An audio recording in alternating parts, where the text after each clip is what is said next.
broadcast network, AFTERBUZZ TV. Over 20 million weekly downloads in over 150 countries, and your number one source for after-show entertainment.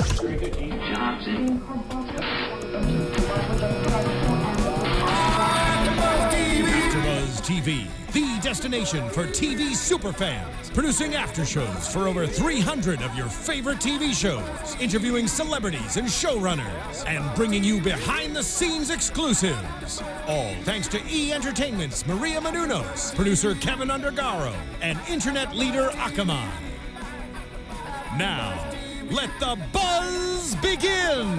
Hey there, Evil Dead fans. Welcome to the first episode of Ash vs. Evil Dead on AfterBuzz TV, guys. We are here tonight to talk to you about the pilot episode, El Jefe, which is super exciting. I think we've got a lot of big Evil Dead fans here, as well as a very, very special guest. But before we do that, if you guys haven't already done so, please subscribe to us on iTunes. Leave a comment. We love hearing from you guys. It is the best way to let us know that you like the show that we're putting on. And for those of you on social media, we are keeping an eye on the live chat, and we are also keeping an eye on Twitter using the hashtag ABTVEvilDead. I'm your host, Megan Salinas, and you guys can tweet at me directly at the Menguin. That's TheMenguin. Let me introduce my fantastic panel, Lex Michael. Hello, I am Lex Michael. I'm on Twitter, Instagram, all the things. My mic just came on, so if you didn't hear my name the first time, I am Lex Michael. Twitter handle, @TheLexMichael. Going that way. Elena Jordan. I am Elena Jordan. You can find me on Twitter at Elena Jordan. Go figure. And on Instagram at that Elena Jordan girl. Emma Fyffe. Yes, that's me, Emma Fyffe. You can follow me all over social media at Emma Fyffe, which is my name, EMMAFYFFE. That's all F's as in Fred, no S's as in snake. They tend to sound the same when you say them on the phone or you record them. And joining us in the studio tonight is a very, very special guest, Ray Santiago, who plays Pablo on the show. How are you doing tonight? I'm good. I'm living my life. This is it? Just sitting on the couch and this is your life now? Living my life on the couch on a Sunday night, you know? Yeah, With totally. the flight controller headset on. Yeah, this is, I don't think I've ever had one of these on before, so yeah. I'm really happy that I get to sit on the couch because I might want to lay out. Yeah, exactly. You're more than welcome to. We've definitely had guests that decided to get comfortable. So yeah, feel free to do that. FYI, guys, if you have a headphone with a mic and also a clipboard, you can literally get in anywhere. That is true. So, absolutely. keep You're that in one mind. clipboard away from anything you want Wow. in life. Really? Yeah.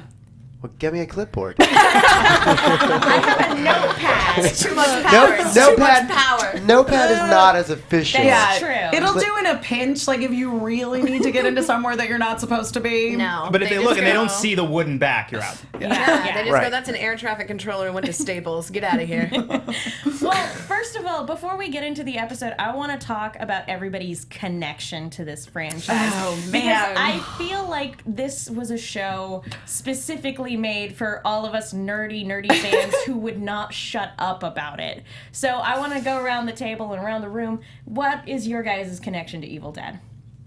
We're going to start with me. Yeah. Okay. Everyone's staring at me now. Lex, on the spot, go. Yes, so actually, I was thinking about this when I was watching the show and in the days leading up to the show's premiere, and was thinking about being in high school, freshman year, I believe, and reading If Chins Could Kill, the Bruce Campbell memoir, which is fantastic. I can't recommend it highly enough to anybody with even a passing interest in the man, these movies, or breaking in their own way, doing their own work, because I remember being a freshman in high school and working with my two closest friends, and we were very much, we're going to make movies. This is our thing. This is what we're going to do. So reading about how Sam Raimi and his brothers and their friends, including Bruce Campbell, just got together and made this gonzo movie about demons attacking people in a cabin and how they did everything on a shoestring budget, and it's all there. You know, I mean, you know that they had almost nothing to work with, and every piece that they had, every bit of, if you will, juice and viscera that they could pull from every resource they had is right there on the screen. And it was so super, super cool being a kid and seeing that, being a kid who wanted to do that, and looking at this movie that they made and going, oh, maybe we could do this too.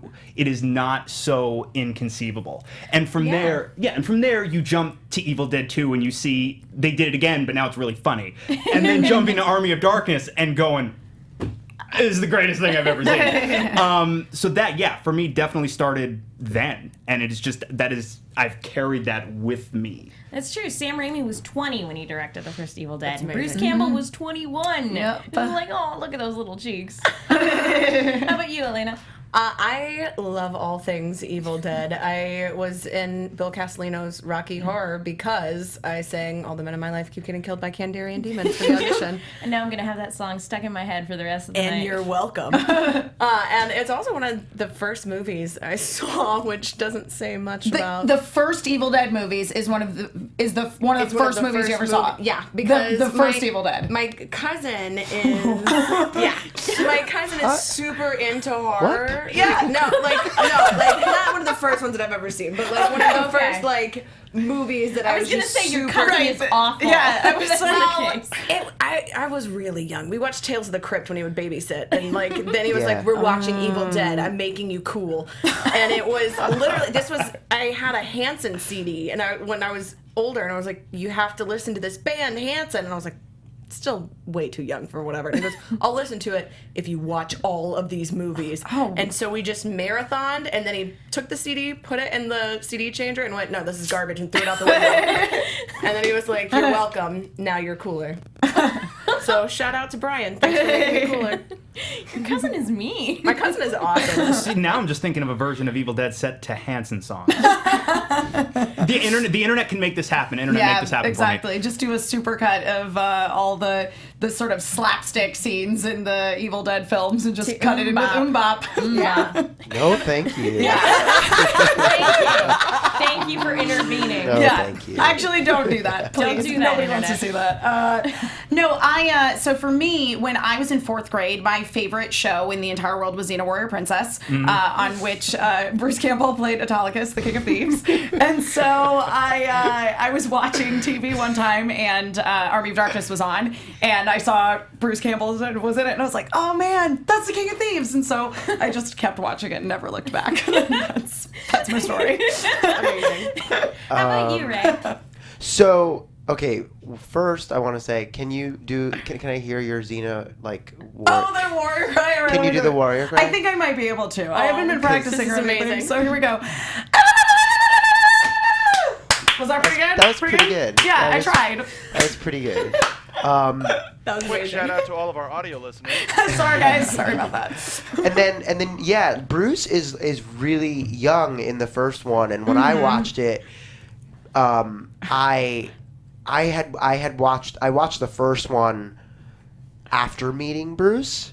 Okay. So I was like, I went to work one day and I was like, Bruce, I watched the first one, and like your balls hadn't dropped like when you shot that first one. Like his voice was so like high, and he looks really really young. Like it's funny because you can see the difference. It's so true. In that first movie, you look back at it and it's like he's so like tall and skinny, and he's not like the formidable figure that we all think of him as. His character is so different. Yeah, from the Ash first is one. so different in the first movie. I do have to say, I know we haven't jumped into the episode yet, but I loved the way that they had the flashback by just being projected. And I was like, oh, now I'm going to have to go and watch everything again right now. Aesthetically, that was awesome. I when we shot that, they explained like how it was going to look, and I thought that was really cool. I wasn't quite getting it. It was just a bunch of boxes. Yeah. Right. But I think the first episode is kind of like Evil Dead for dummies. Sorry, these headphones are killing me, guys.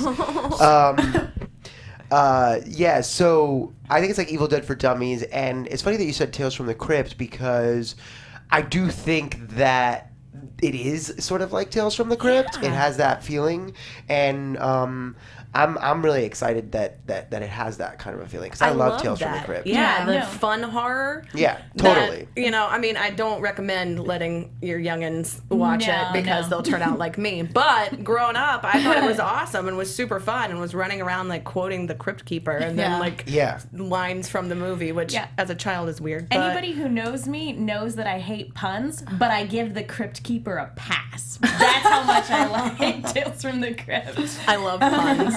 I think that's where my early obsession with puns came from, and you're gonna hate doing this panel with me, Megan, because it's nothing but Pun City, USA. I have a lot of co-hosts. She's survived many panels. It's full true. of puns. I'm the Punisher, man. Well, for She me, just did it. Did you hear it? She just made one. It was bad. For me, my relation with Evil Dead is I sat down at a friend's house and her dad was like, we're watching Army of Darkness. I'm like, I don't know what that is. And so he sat us down to watch Army of Darkness. And I was like, I don't know what I just saw. And then he showed us the alternate ending. And I'm like, well, I don't know what I saw, but I liked the first ending better with S-Mart. Yeah, I like the S-Mart ending It was years before I sat down to watch the first one. And then I watched the first one and I hated it so much because I was expecting Evil Dead 2 and I got Evil Dead, and so it took me a good while after that to sit down and watch Evil Dead 2, and I'm so glad that I decided to go back to it. I was like, you know what, I'll give it another chance, and Evil Dead 2 is one of the best things I've ever seen. But I feel like the odd man out talking to a lot of Evil Dead fans because I hate the first one so much. See, I really do. Yeah, I mean, I didn't see the second one until way later in life. Yeah. Which is opposite order. I saw them in the complete reverse order, so. I saw 2, 1, and then 3.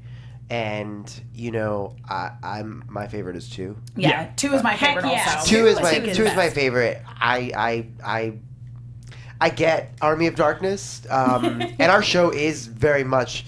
It has a lot of that, I agree with you on that completely. We had a lot of tones that were happening that because we were taking the three movies and sort of trying to pull from all of them, and I think it happens and it happens in a really great way. I mean, that's very true. I was gonna say, what I think tonally actually I found interesting with this pilot episode was that I felt like it had the humor of Army of Darkness, but like the violence and the scary factor of Evil Dead 2. The amazing thing about the show so far is how effectively it is a horror show, a comedy, and an action show all at once. That's the thing that people have been saying, like, well, how do you feel like your show is in comparison to other horror shows that are on the air right now?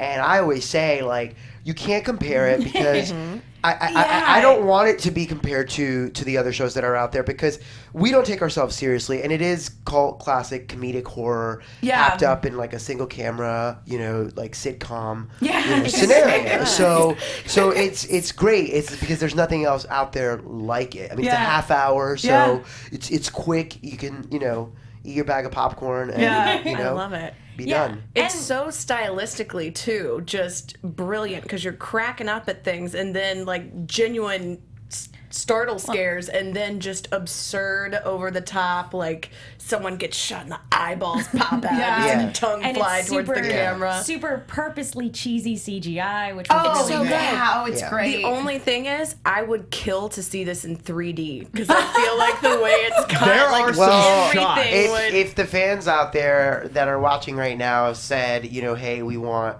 to have a 3D episode, I'm sure for season 2, as you all know.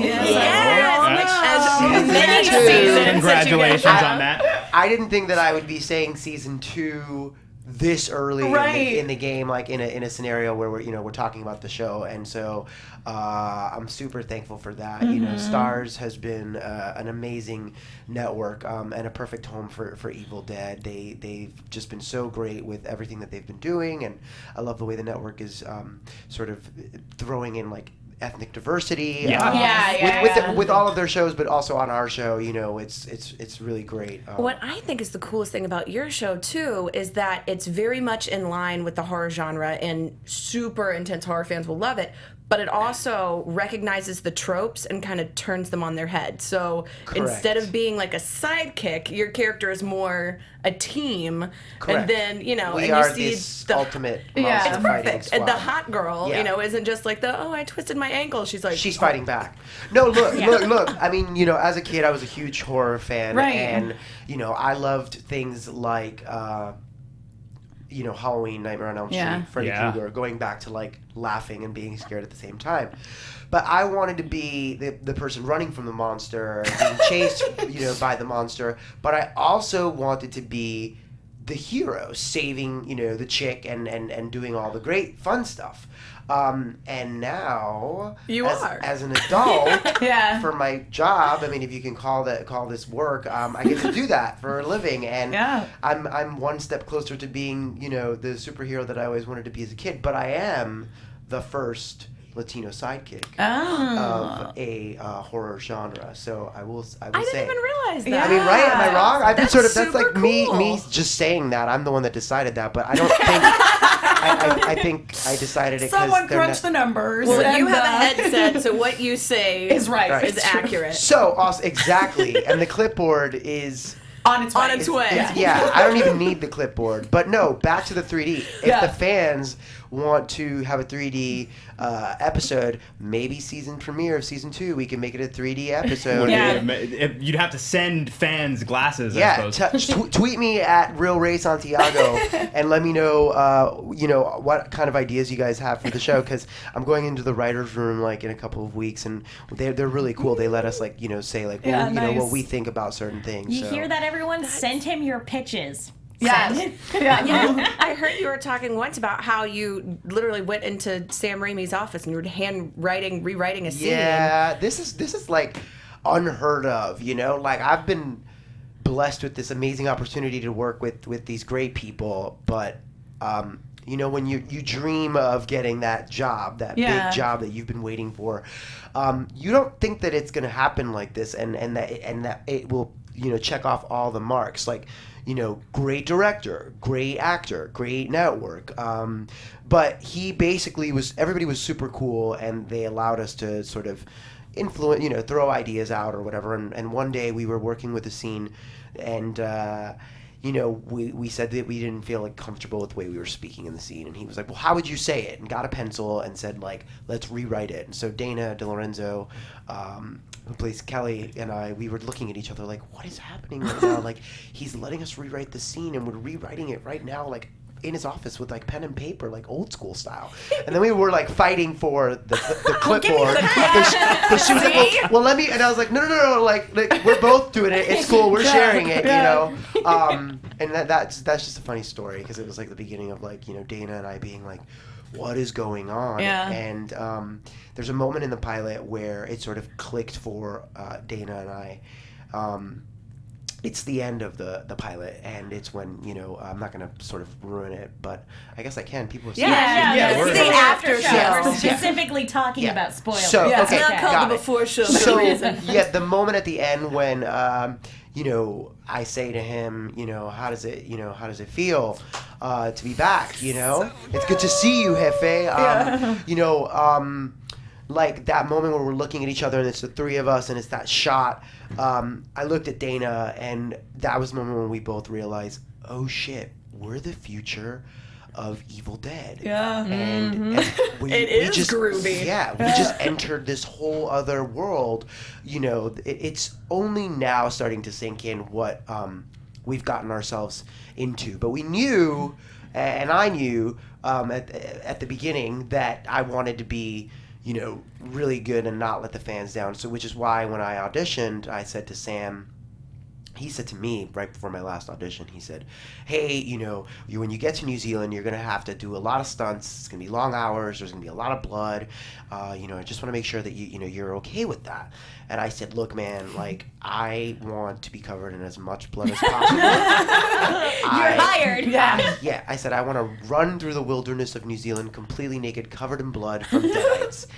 And I think our show kind of checks off all those boxes. And he's like, it's so good that you were on the show, because when you're doing that just for fun. Yeah, it was like, exactly. It's so funny you say that. That's episode 3.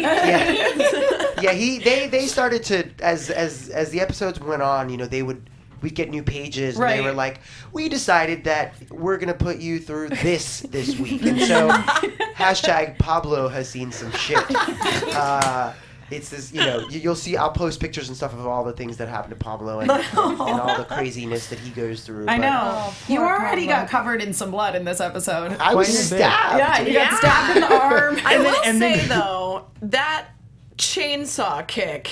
that is just a moment that people, I think, are going to just remember many, many seasons later. It's a given that this is just... It is an instantly iconic moment. Yes, it was amazing. Well, and I wanted to tag up on a couple of things that you were talking about, because watching this pilot, and you and I were talking a little bit before we got on mic about how we're both big fans of the property going back a long, long time. And any time that the decision is made to resurrect a beloved property, there's always a little bit of, excitement, but a little bit of trepidation, because we've all, as fans, seen that go horribly awry more than once.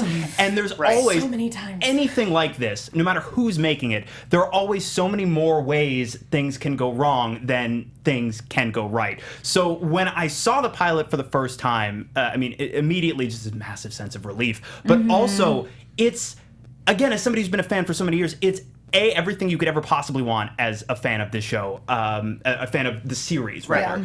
But also, there's a certain, and it's maybe a strange word to use, but there's a certain purity of this, like, pure raw energy feeling to it that it's positively electric for the entirety of its runtime. But positively electric. Yes, that's the pull quote. You can put that on posters and whatnot. Yeah, absolutely. It balances these tones so well. I think, I'm not trying to cut you off, but I think you started off with saying that, these guys did Evil Dead, and they went to school together, and it was like a group of, filmmakers saying that they just wanted to make something, and that's the school that I come from, you know? Like, I have friends that are like, write it, and we'll get the money, and we'll make it happen, and, I want to get to the top with my friends, you know what I mean? Yeah. Like, I want to, create that community. Absolutely. And I think that is what has happened throughout the years with the franchise, and I think the fact that we have Sam and Bruce and Rob Tapert, these three guys, and for you guys out there, Rob Tapert's one of the executive producers who's done Xena and all of the Evil Dead movies, but to have these three elements is key, and so to have it 30-something years later, and they're all there, they all sort of have their thing that they bring to the table, and Bruce obviously has a heavy hand in what can and cannot happen, and if he doesn't like something, if he doesn't feel like it's right, he says it. Then Sam, obviously, he doesn't direct the rest of the series, right, of course, but he directed this episode. He's back in I don't know, heaven, overseeing things, and picking us up and torturing us and saying what he does and doesn't like. And so I think that is why you feel that the project is positively electric. And good then, choice of words. And then the other thing, sorry to ramble. No. I'm just excited, but is that they also wanted to make sure the people that they brought on had that kind of quality that they each have. Yes. And so Sam, when he sat me down and said that, he was like, Pablo is, the heart and good conscience of the show. Yes. He is the eyes of the audience, and he is a good person, and I can tell that you're a good person, Ray. And we both almost kind of said at the same time, like, that has been screwed over. And he was like, and we need to see that vulnerability.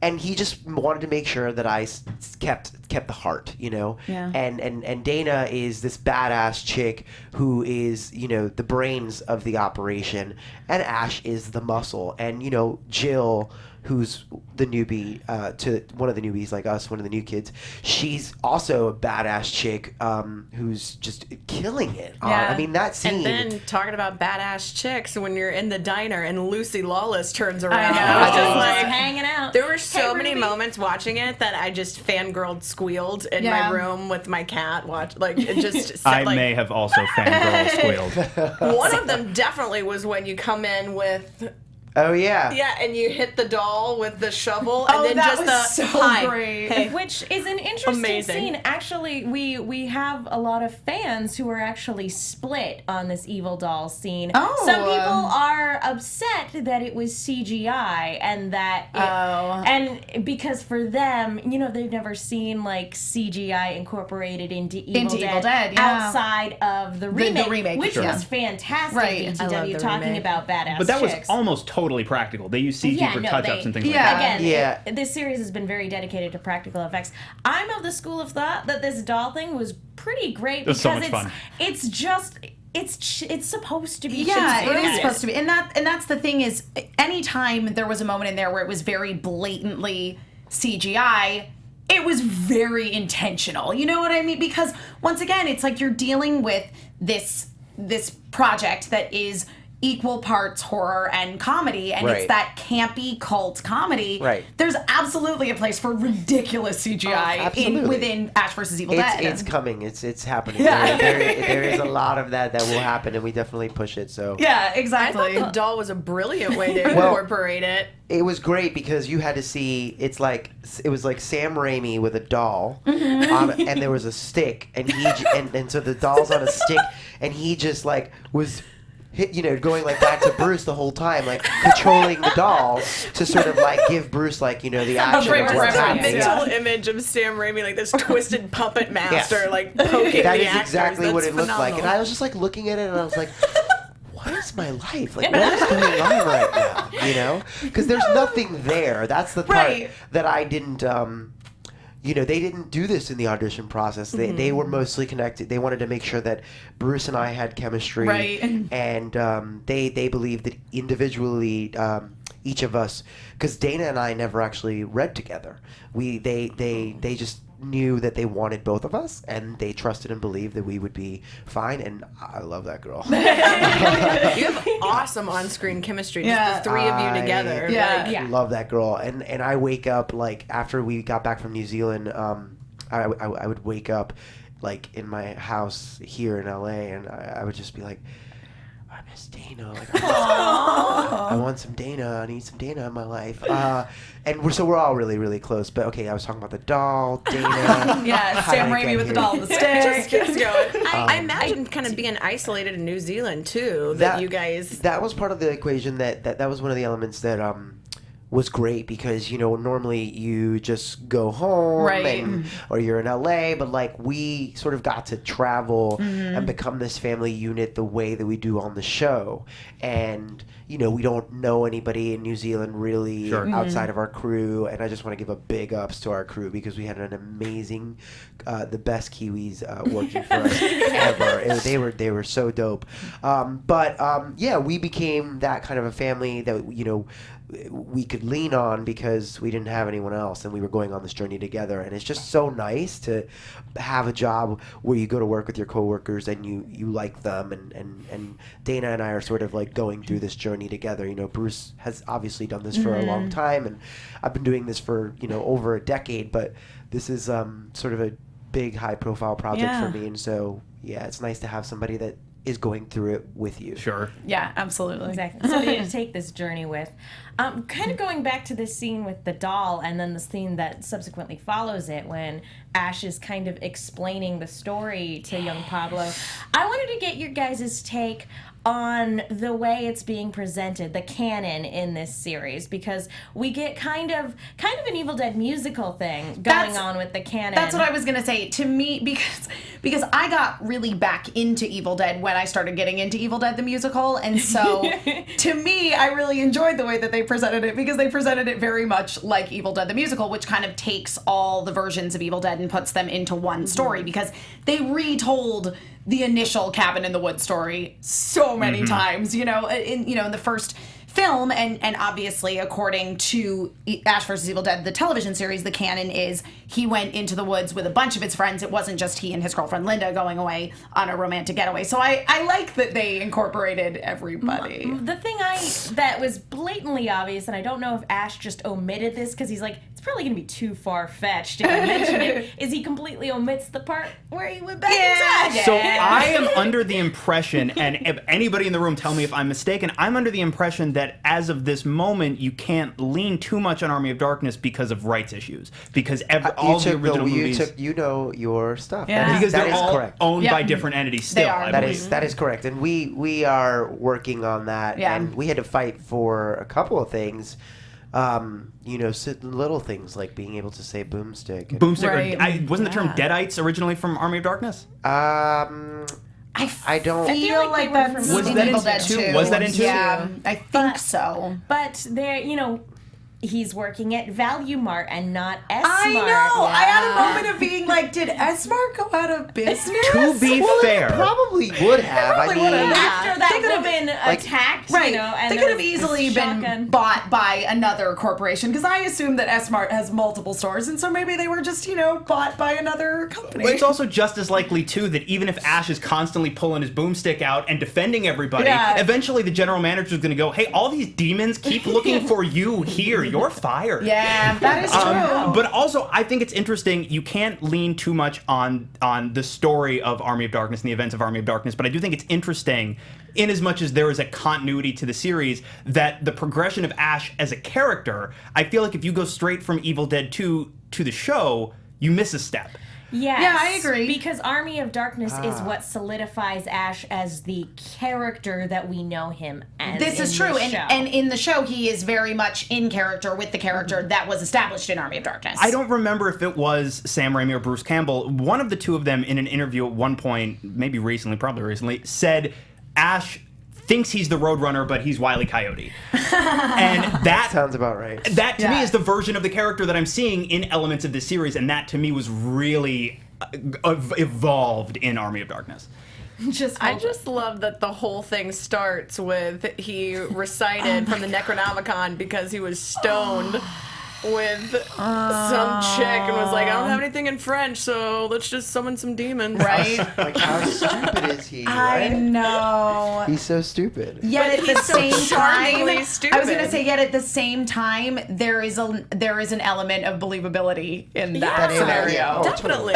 Totally. And I mean, it's Like, of just as course. equally believable that he would go to a bar with a bullshit story And and when then he- end up like 5 minutes later banging a girl in the bathroom. And when he ordered the 2 glasses of white wine, that just made me laugh so hard. I just love that he whatever sees the the ladies demon. have. He's like, I Exactly. gotta go.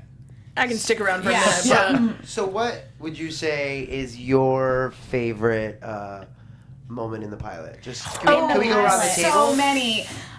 For me, I think it was the introduction of that girl when she first became a Deadite, because it was very, very similar in many ways to how Cheryl was introduced as being a Deadite in the first Evil Dead film, where you're just looking at her back, you're like, oh no, oh no, oh no. But then when she just freaking turned her whole head around, I was like, oh my god. So that was great. And I really like the Deadite makeup. It looks really good. Yeah, no, the aesthetic makeup has always been really great in this series. But yeah, it looks especially great here.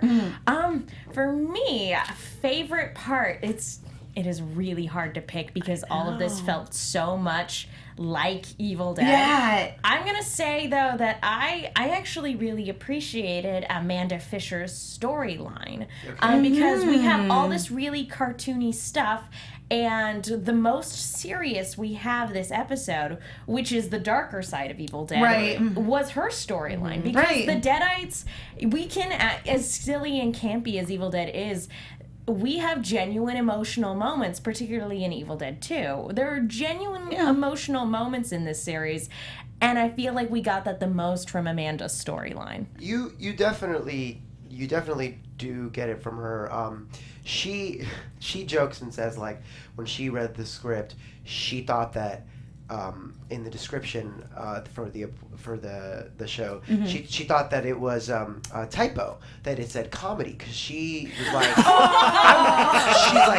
she's like That wasn't funny. she's like, I'm in a drama, and and you guys are in a comedy, and so we would joke all the time because, like, when she was shooting that scene, she'd be like, we're like on different shows right now. Like, I'm shooting this scene where that's like crazy. But I think that's another thing that we do is that we keep throwing in all these different elements. Yeah. That's such a testament, I think, to how well the pilot is made, that it can be, depending on which scene you see. Absolutely. And it never feels inconsistent. It's a constant through line that you never feel like it's disjointed at all. We definitely play with the other characters later on in the season, sort of bringing that to the table. Mm-hmm. So you will sort of discover a little bit more about each of us individually. Yeah, I hope she gets some comedic scenes soon. But she's really funny, actually. Can't wait. I do want to say there was something that caught my attention. Was the first thing the Deadite says after Burn in Hell was, "We know who you are." Yes. That to me felt like, what is that leading up to? What significance is that? I know. See, I love that you pick your favorite scene as like the one that you can jump in and analyze. Be like that. Mine what is Vivian in the trailer, just because. That chainsaw is so Army of Darkness. God. But I also love that afterwards you just pull the knife out, and I was like, oh, I pulled the knife out earlier. Come on. Okay, so I know the answer to that. Oh. Got that clipboard. Someone get this man a clipboard. I need to know. And then, so that whole thing, right? I was like, you should have seen me on the day. Like, I was pulling it out, and I was, like, acting up a storm. I was just like, oh! And Sam was like, look, just pull it out really quickly and just keep it moving. Like, we're not in a war movie. And I was like, okay, all right. So I got it, because, like, you just need someone to tell you, like, what kind do you want. And obviously, in horror and comedy, it's like, yes, I got stabbed in the first episode. And, like, episodes 2 and 3, I was, like, definitely, like, trying to throw in a couple moments, like, throughout, where I would be like, my wound, referencing your injured shoulder. My wound, like, and I'd be like, guys, I was really stabbed, like really badly. Like, I feel like I should be, like, hospitalized, or, like, we should, like, play up. And they're like, no, it's cool. We're moving on. I love, though, after the doll scene when she kicks out his tooth, and then I was like, when they she have does to that have kick some right sort up. of reference to this later. Like, is it? And then he just goes and picks up a different pair of dentures, and it's like, okay, well, the tooth thing's fixed for the rest of the season. That was awesome. Yeah, it was the best way to fix that. Resolve a missing tooth. Just replace all the teeth. It was so good. To your credit for wanting to play up that, like, poor Pablo, he could have been like, hey, Kelly, would you mind taking a look at my shoulder? I mean, I really Well, how do you know that doesn't happen? It's true. This is only the first episode. I said I love me some data. So. I need someone to tend to my wounds. Yeah, no, Pablo definitely has a thing for Kelly, and he is just the whole season trying to get her to see that he is the man for her. And I think I forget what number it is, but there's some things that happen that will definitely be exciting for the audiences to see. Kiss. But yeah. Pablo certainly wants that. Hashtag Pablo has seen. I was gonna say, can we all agree that we ship it to some extent? Does everybody ship it, or are you guys like, nah, she's too cool for him? Oh no! How do you make it through that pilot without wanting to see the two of them ride off into the sunset together on that moped bike? That was probably the best part for me, was learning how to ride a motorcycle. That's awesome. Pretty cool. I mean, I was kind of like a little old lady, like in New Zealand. Like, I went really, really slow. Like, I sent it to all my friends, and they were like, "You're going really slow." What I really like about Pablo as a character is that he takes charge of a lot of situations. So, for example, when Kelly was on the, like, FaceTime with her dad, and then her dead mom showed up in the doorway, and she realized, okay, I gotta go and deal with this because my mom's dead, and now she's alive. And I like that, Pablo is like, all right, go start up the bike, because I feel like he takes charge of situations without being a really alpha male. We made that. We made that up on the day. Did you really? Yeah, it was written differently, and it was not working for Sam, and I was like, okay, I'm gonna through the both of us, and I was terrified because it was my first day, and we're working on like a specific schedule, and I'm like, how's this gonna work? And I like threw some ideas out, and then we played for a little bit, and then the next day he's like, I watched the dailies of that scene, and it came across really well. I'm really glad. And so Oh, nice.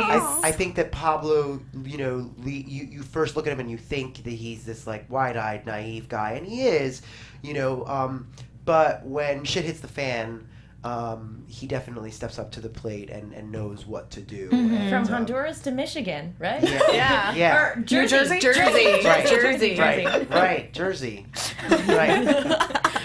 Lex, we didn't get to hear your favorite moment from the pilot. So, in a show that has so many absolutely fantastic little moments, like there are certain moments that stick out to me, like the shot, we even both reacted audibly while we were watching it out there, when Amanda blows the zombie's head off in the wide against the Yes, drape. and you just see the red. How do you turn the bullet decapitation of a zombie into visual poetry? And that's how you do it. They did it. Or whether it's certain lines that are amazing. Like you have most of my favorite lines in the pilot. Really? Well, I can point, and it's honestly it's a delivery thing. Like the way you delivered "She Haunts My Dreams." Just kidding. Yeah. She does though. She does. Amazing moments like that. I think are fantastic because they say so much about who you are.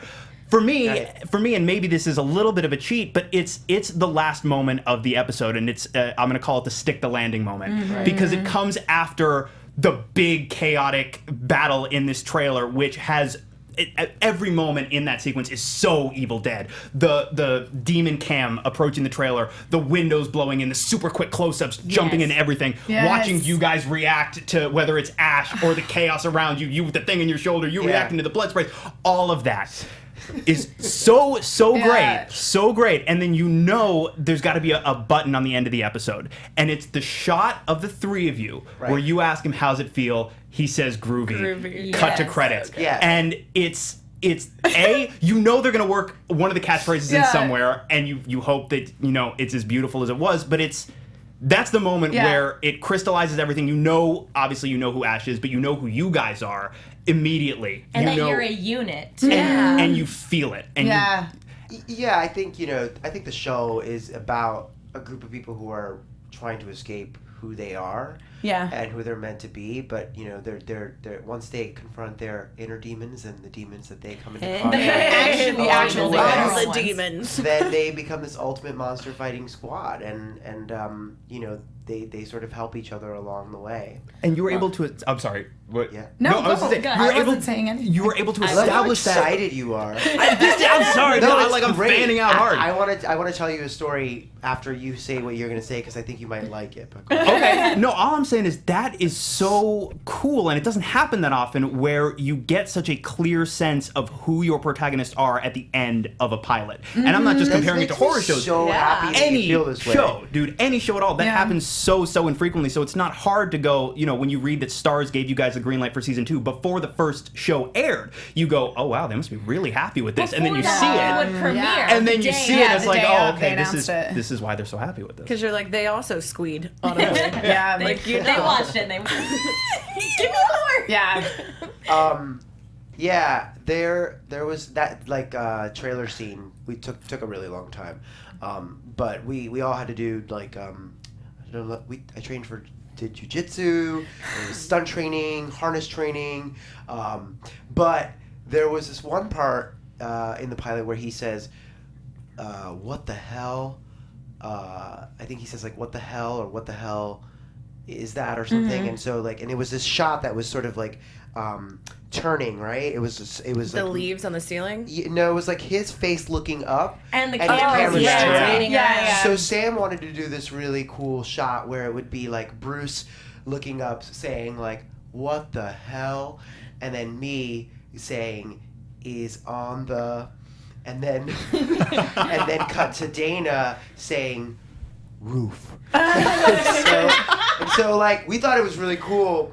And then I was watching them shoot it. I was watching Dana's them shoot Dana's part, and she looks up and she goes, "Roof," and it just looked like she was barking. So we ended up not using that. We also ended up not using a scene where Pablo brings Kelly a cupcake in the cafeteria of the, and she's like, "Why are you giving me this? Like, do you want to fuck me? Like, what's your problem?" Like, and I was like, "I'm just trying to be nice, but if you don't want it," and then she like takes it and she shoves it in her mouth.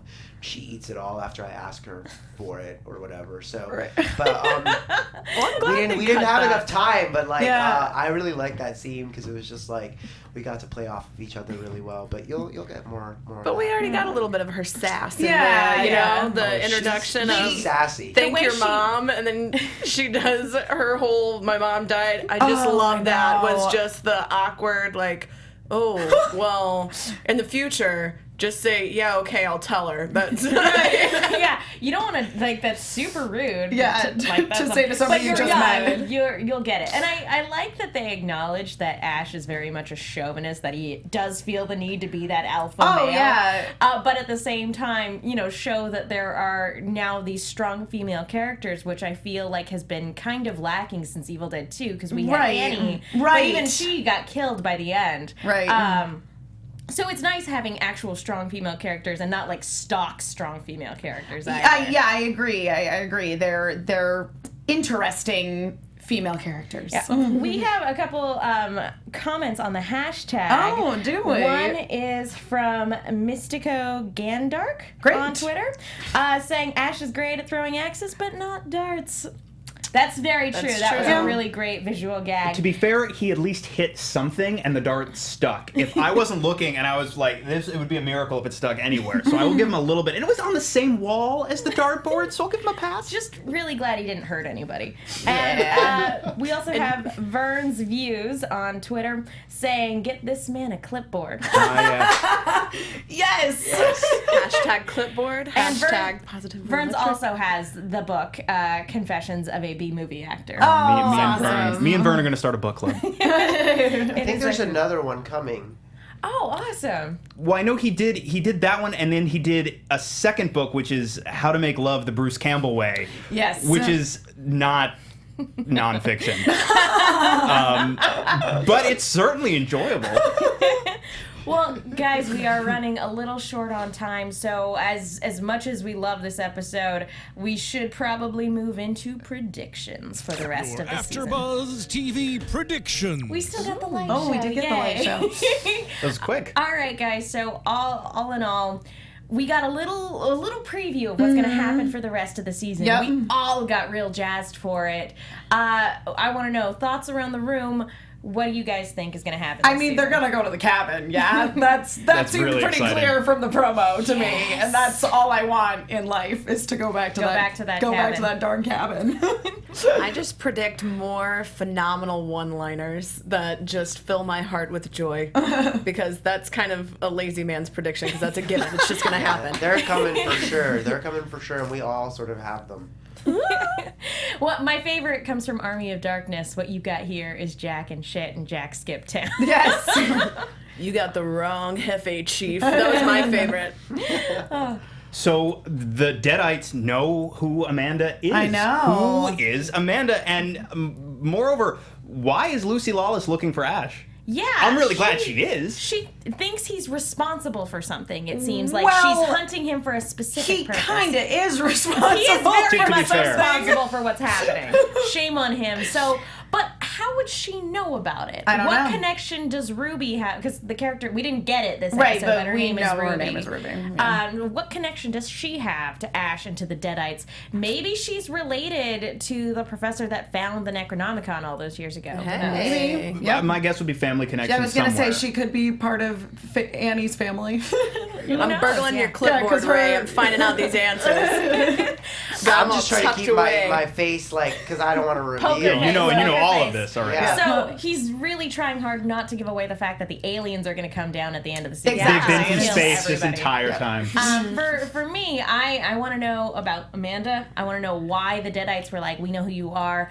And it sounds to me, just kind of listening to the things that the Deadites have said to Ash, and maybe I'm taking a leap here, but it doesn't necessarily sound like they want to kill him right now. It sounds almost like they need him for something. Because the Deadite was saying, face. we await you. Yeah. Like, maybe they need him to go back to to where it hell all to started. unleash everything. Exactly. Maybe they need him to finish what he started, but not in the way that our he heroes would think. like to finish what he started. So Exactly. he's like the Michelle Trachtenberg of Buffy to like the key now. You don't know how many times while we were shooting, I looked at Dana and I was like, yo, we're on Buffy. This is Buffy right now.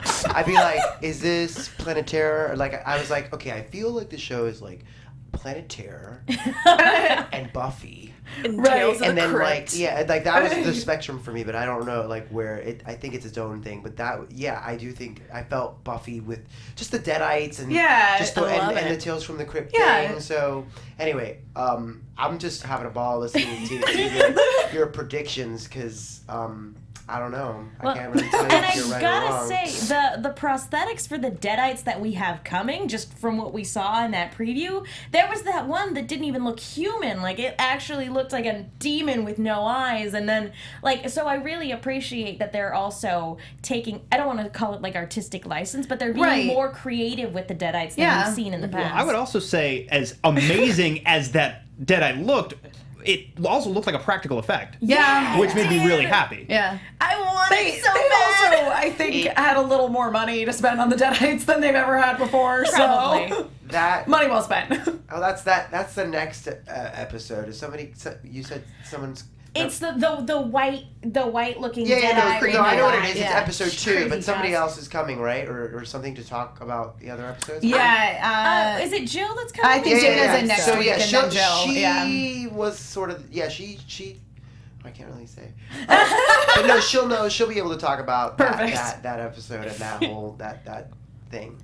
Okay, great. Well, guys, we should probably start wrapping up. I just want to know any final thoughts about this initial episode and just how excited we are that Evil Dead is back. You guys didn't make any predictions for Pablo. I think Pablo is just gonna get all the ladies while killing some demons. predict Hail to the king, baby. I predict that Pablo is gonna go through some shit that's gonna turn him into the hero he was always meant to be. And he will hashtag the crap out of it. Yeah. He will live up to his I hashtag. think he and Kelly are gonna get together at the not anytime soon. Right, It's gonna be but a eventually. slow They're gonna burn. Ross and Rachel this bitch. I know it. No, we need this to happen sooner. But Ray, thank you again for coming on to the Thank show. you guys so much for having me. It's been a blast. Oh yeah, no, it's been a ball talking to you. So glad you guys liked the episode. So Loved You it. guys did a really, really great job. Yeah. No, we can tell that this is being made by people who love what this franchise is based on. Yeah. So thank you again so much. Do you have any other upcoming projects that you can talk about? I know with like NDAs and when stuff's in development, it's hard to talk about it. But if there's anything coming up that you want people to know about, we would love to hear about it. I just worked on a movie called Trash Fire with Adrian Grenier. It's this guy who did. His name's Ricky Bates. He's a horror director. Did this movie called Suburban Gothic with him, and then he brought me back to do this movie with Adrian. Actually, just shot it like right when I got back from New Zealand. His name is Bates, and he directs horror movies. His name is Ricky Bates. We did a movie called Suburban Gothic together. You can see it on Netflix. Sweet. I also have a movie called Sex Ed that you can see on Netflix with Haley Joel Osment. Yeah. But yeah, I would say those are the 3 things that we could talk about. Fantastic. Where can fans go online if they want to find out more about you and about the projects, like if they want to keep up with the other stuff you got coming up? Right now, Instagram and Twitter at Ray Santiago. That's for Instagram and Twitter is where you could probably just get most of the information for me. Perfect. Yeah. Well, thank you again so much for coming thank on. you guys so much. Emma, where can people go if they want to find out about you? On Twitter or Instagram at Emma Fyffe. Wherever Emma Fyffes are Wherever sold. Emma Fyffes are sold, that's me. I do a lot of stuff, but follow me on Twitter because I'm addicted to Twitter and I tweet about it all the time. Elena. You can find me on Twitter at Elena Jordan, spelled like Alana Jordan, because why not? And on Instagram at That Elena Jordan Girl. Lex, go ahead. I am on all of the things at the Lex Michael. And guys, I'm Megan. You guys can follow me on Twitter at @themenguin. That's TheMenguin. Also do a bunch of shows here on AfterBuzz, and be sure to check out the Movie Chick online to check out the articles that I write for them. That's Chick with 2 Ks. Be sure to check those out. Thank you to everybody who was in the hashtag. Thank you. Thank you to everybody who was in the live chat. Sorry we weren't able to kind of keep an eye on it. We'll try to be better about that next time. But thank you guys so much again. Looking forward to reading all the comments this week. Don't forget to go to iTunes, rate, leave a comment. Thank you guys so much for tuning in. We will see you all next week. From executive producers Maria Menounos, Kevin Undergaro, Phil Svitek, and the entire AfterBuzz TV staff, we would like to thank you for listening to the AfterBuzz TV network. To watch or listen to other after shows and post comments or questions, be sure to visit AfterBuzzTV.com. I'm Sir Richard Wentworth, and this has been a presentation of AfterBuzz TV. Groovy. The views expressed herein are those of the hosts only and do not necessarily reflect the views of AfterBuzz TV or its owners or principals.